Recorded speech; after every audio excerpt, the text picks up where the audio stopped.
Hi అండి, welcome to our channel అమ్మ వంట. ఈరోజు మన వీడియోలో ఈవినింగ్ టైంలో ఏదైనా స్నాక్స్గా తినాలి అనిపించినప్పుడు ఈ విధంగా ఎగ్ లాలీపాప్ చేసుకుంటే చాలా బాగుంటుందండి. ఎలా చేయాలో వీడియోలో చూసిద్దాం పదండి. ముందుగా ఇక్కడ నేను 4 ఎగ్స్ని ఉడకబెట్టుకొని తీసుకుంటున్నానండి. ఈ విధంగా బాయిల్ చేసిన ఎగ్స్ని తురుముకొని పక్కన పెట్టుకోవాలి. అందులోనే 1/2 కప్పు సన్నగా కట్ చేసుకున్న ఆనియన్, 2 పచ్చిమిర్చి, అలాగే సన్నగా కట్ చేసిన కొత్తిమీరను కూడా వేసి అందులోనే 1/2 table spoon garam masala, 1/2 table spoon పసుపు, 1 టేబుల్ స్పూన్ సాల్ట్ వేసి బాగా మిక్స్ చేసుకోవాలి. స్పూన్తో బాగా మిక్స్ చేసుకున్న తర్వాత చేతితో కూడా బాగా క్లీన్ చేసుకున్న తర్వాత ఈ విధంగా ఒకసారి మిక్స్ చేసుకొని చిన్న చిన్న ఉండలుగా చేసుకొని పక్కన పెట్టుకోవాలి. మనం కలిపి పెట్టుకున్న మిక్సీని అంతా కూడా ఈ విధంగా ఉండల్లాగా చుట్టుకొని పక్కన పెట్టుకోవాలి. తర్వాత ఒక చిన్న మిక్సీ జార్ తీసుకొని అందులో 4 బ్రెడ్స్ తీసుకుంటున్నానండి.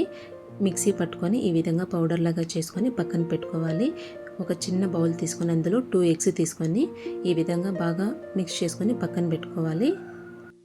మనం మిక్స్ చేసుకొని పక్కన పెట్టుకున్న ఎగ్ బాల్స్ని ఈ విధంగా ఎగ్లో డిప్ చేసి బ్రెడ్ క్రమ్స్లో స్ప్రింకిల్ చేసి డీప్ ఫ్రై చేసుకోవడమేనండి.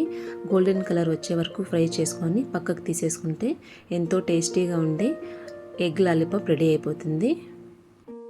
ఈవినింగ్ టైంలో ఏదైనా పిల్లల స్నాక్స్ అడిగినప్పుడు ఈ విధంగా క్విక్గా చేసేవచ్చండి. మీరు కూడా తప్పకుండా ఒకసారి ట్రై చేయండి. టేస్ట్ అనేది చాలా బాగుంటుంది. ఇలాంటి సింపుల్ అండ్ క్విక్ రెసిపీస్ కోసం అమ్మ వంట ఛానల్ సబ్స్క్రైబ్ చేసుకోండి. Thank you for watching.